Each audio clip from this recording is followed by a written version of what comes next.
মুসলিম মানে যে জঙ্গি দাগি দেওয়া হচ্ছে, আসলে কি মুসলিম মানে জঙ্গি? আমি তো একজন মুসলিম, আপনার সাথে বা বাইরে নিয়েছি, কি মনে হয় মুসলিম মানে জঙ্গি মনে হয়? বিজেপির কাছে তো তাই। বিজেপির কাছে আপনি জঙ্গি, আমি তো বলছি আপনাকে। আপনার ক্যামেরাম্যান যদি মুসলিম ধর্মে তার জন্মগ্রহণ হয়ে থাকে, ইসলাম ধর্মে যদি তিনি বিশ্বাস করেন, তিনিও বিজেপির কাছে জঙ্গি। বিজেপির কাছে তো মুসলমান মানেই জঙ্গি। আর এই জন্যেই বিজেপি কোনো দিন বাংলার ক্ষমতা দখল করতে পারবে না। কারণ এই বাংলা রবি ঠাকুরের বাংলা, এই বাংলা কাজী নজরুলের বাংলা, এই বাংলা মমতা ব্যানার্জির বাংলা। আর মমতা ব্যানার্জি বলেছেন ধর্ম যার যার, উৎসব সবার। এখানে আপনার ধর্ম আপনি পালন করবেন, আমার ধর্ম আমি পালন করব, আপনার ঈদে আমি সামিল হব, আমার দুর্গাপুজোয় আপনি সামিল হবেন। এটাই বাংলার সংস্কৃতি, এটাই বাংলার সংহতি। এই বাংলার সংহতি আর এই বাংলার সংস্কৃতিকেই নষ্ট করতে চাইছে শুভেন্দু সুকান্তর মতো 2 টাকার ঠোঙা নেতা, বিজেপির উগ্র মৌলবাদী নেতারা। আর আমি আপনাকে আরেকটা কথা বলছি, বিএনপি বাংলাদেশে যেটা করছে, বিজেপি ভারতবর্ষে সেটাই করছে। বাংলাদেশের বিএনপি আর ভারতবর্ষের বিজেপি হচ্ছে গোবরের এপিট আর ওপিট, দুটোই উগ্র মৌলবাদী সংস্থা। বাংলাদেশের সংখ্যালঘু হিন্দুদের ওপর বিএনপি যে অত্যাচার করছে, জামাত যে অত্যাচার করছে, ভারতবর্ষের সংখ্যালঘুদের ওপরে বিজেপির নেতারাও সেই অত্যাচারই করছে। এদের দুজনের মধ্যে কোনো ফারাক নেই, এদের দুজনেরই সভ্য সমাজে কোনো জায়গা নেই।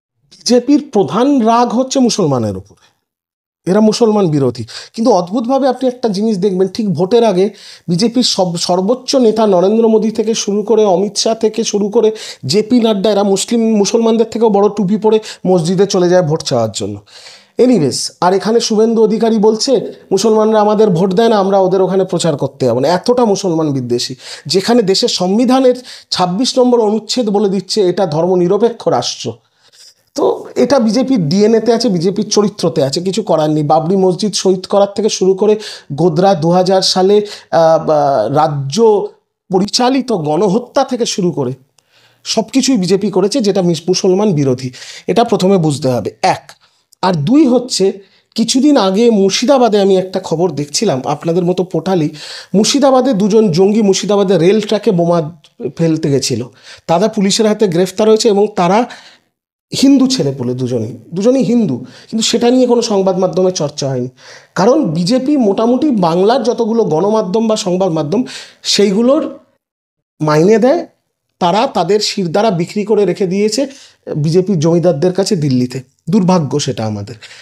আর বাংলাকে কালিমালিপ্ত কলুষিত করা তো বিজেপির স্বভাব, কারণ ওরা জানে কোনোদিন ওরা বাঙালির ভোটে বাংলা দখল করতে পারবে না।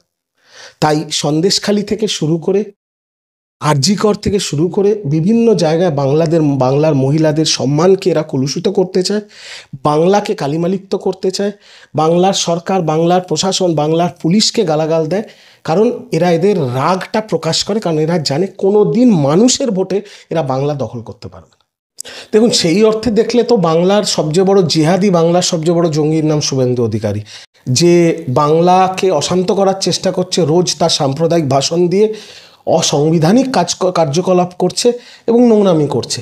কিন্তু যদি আমরা একটু পিছিয়ে যাই, তাহলে বাংলাদেশে যে এইভাবে আগুন জ্বলবে সেই খবর কেন্দ্র সরকার, বিজেপি শাসিত কেন্দ্র সরকারের কাছে ছিল না কেন? এটা তো ইন্টেলিজেন্স ফেলিয়ার, তার দায় তো বিজেপিকে নিতে হবে। আর যখন আপনার প্রতিবেশী রাষ্ট্রে এত বড় আগুন জ্বলবে, এটা খুব স্বাভাবিক, ইতিহাস সাক্ষী আছে যে সেই রাষ্ট্রের নিপীড়িত, বঞ্চিত, লাঞ্ছিত মানুষ প্রতিবেশী রাষ্ট্রে পাড়ি দেবে। সেটা 1947-এও হয়েছে। ইন্ডিয়া থেকে পাকিস্তান যখন ভাগ হচ্ছিল তখন বহু মানুষ এদিক ওদিক গেছে, আফ্রিকান কান্ট্রিতেও হয়েছে, আরব দেশেও হয়েছে। তো বাংলাদেশে যখন একাংশের লোক যারা নিপীড়িত, বঞ্চিত, লাঞ্ছিত, তাদের পরিবারকে সুরক্ষিত রাখার জন্য ভারতবর্ষে পাড়ি দেবে, এটা খুব স্বাভাবিক। আর যখন তারা ভারতবর্ষে পাড়ি দেবে, তাদের আটকানোর দায়িত্ব বিএসএফ অমিত শাহ কেন্দ্র সরকারের অধীনে। এবং বৈধভাবে অনেকে পাড়ি দেওয়ার চেষ্টা করবে পাসপোর্ট ভিসা করে, সেই ভিসার দায়িত্ব কেন্দ্র সরকারের। অবৈধভাবে আসবে, বর্ডার দিয়ে আটকানোর দায়িত্ব বিএসএফের। আর সেখানে কিছু এরকম মানুষ তৈরি হবে, সেটা তৃণমূল, বিজেপি, সিপিএম, কংগ্রেস, হিন্দু, মুসলমান, শিখ, ইসাই, ব্রাহ্মণ, শূদ্র বিচার না করে কিছু মানুষ তৈরি হবে যারা নিজেদের ব্যক্তি স্বার্থ চরিতার্থ করার জন্য, টাকা কামানোর জন্য তারা অবৈধভাবে এদেরকে ঢোকাবে। এটা ঐতিহাসিকভাবে প্রমাণিত। তাদেরকেও ধরতে হবে, তাদের বিরুদ্ধেও দেশ বিরোধী আইনে ব্যবস্থা নিতে হবে। কারণ যারা অবৈধভাবে ঢোকার চেষ্টা করছে, আজকে ধরুন একটা বাংলাদেশি পরিবার তারা নিপীড়িত হচ্ছে বাংলাদেশে, তারা খবর পেলো যে আমরা বৈধভাবে যেতে পারবো না ভারতবর্ষে, আমাকে অবৈধভাবে যেতে হবে, এবং তারা খোঁজ পেলো একজন কেউ জাল পাসপোর্ট জাল নথি তৈরি করে দিচ্ছে, তাকে গিয়ে তারা বললো এখানে থাকলে তো মরে যাবো, আমরা এক একজন 5 লাখ টাকা করে দেবো। তাহলে 5 জনের পরিবার কত টাকা হয়? 25 লাখ টাকা। তো অবশ্যই এরকম কিছু বেআইনি লোকজন থাকবে যারা এই জাল নথি তথ্য তৈরি করবে। এবার কিছু জেনুইন নিপীড়িত লোক যেমন ঢোকার চেষ্টা করবে, এই নিপীড়নের আড়ালে কিছু জঙ্গি, কিছু উগ্র মৌলবাদী সংগঠনের জঙ্গিরাও তো ঢোকার চেষ্টা করবে। সেটা আটকাবেটা কে? আটকাবে তো কেন্দ্র সরকার। রাজ্য সরকার ঢুকিয়েছে। রাজ্য সরকার কি করে ঢোকাবে? অদ্ভুত কথা রে ভাই। রাজ্য সরকার, বিজেপি তো তাই দাবি করছে যে রাজ্য সরকার রোহিঙ্গাদেরকে পুষছে, বাংলাদেশি যারা জঙ্গি তাদেরকে বাংলা সরকার পুষছে। তো এই বর্ডারে আছে কারা?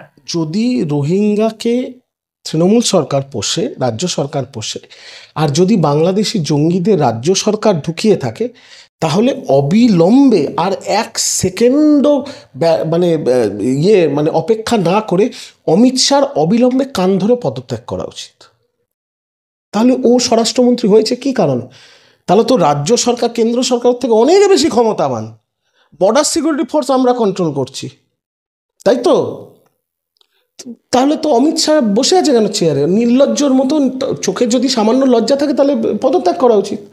আর যে বিজেপির নেতারা বলছে, তাদেরকে আমি বলবো, ভিসা দেয় কেন্দ্র সরকার, বর্ডার সিকিউরিটি ফোর্স কেন্দ্র সরকারের অধীনে। এই বঙ্গ বিজেপির নেতারা যারা এখানে হাওয়া গরম করছে, তারা অমিত শাহ এবং নরেন্দ্র মোদীর বাসভবনের বাইরে গিয়ে দিল্লিতে কেন অনশন বিক্ষোভ করছে না? কেন আমরণ অনশন করছে না? যে হিন্দু বাঁচাও, নইলে আমরা না জল খেয়ে অনশন করবো, মরবো এখানে তোমার দরজায়। এখানে লাফালাফি করে কি হবে? এখানে যে লাফালাফি করছে সেটা আপনাদের মতো চ্যানেলের মাধ্যমে বাংলার মানুষ শীতকালে একটা ভালো সার্কাস উপভোগ করছে, এর থেকে বেশি কিছু না।